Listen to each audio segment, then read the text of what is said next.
Hi guys, මොකද වෙන්නේ? මගේ TikTok එකට දැන් මේ මල්ලි කෙනෙක් කමෙන්ට් එකක් දාලා තියෙනවා. මොකද්ද බැනර් එකක් කියලා. ID එක දාලා තියෙනවා. අපි බලමු එයා උන්ට ඉන්නවද කියලා. හිටියොත් එහෙම දැන් දෙන්න පුළුවන්. ඔන්ලයින් නම් ඉන්නවා.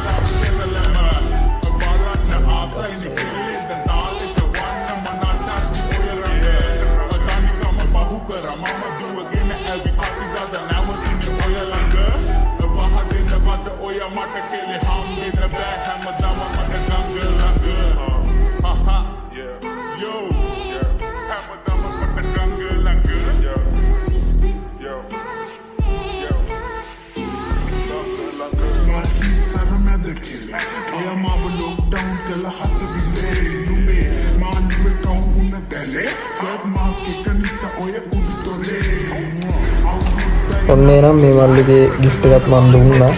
ඒ මල්ලි ඉල්ලුවේ බැනර් එකකුයි වෝල් එකකුයි. ඒක අපි දීලා ගන්නවා.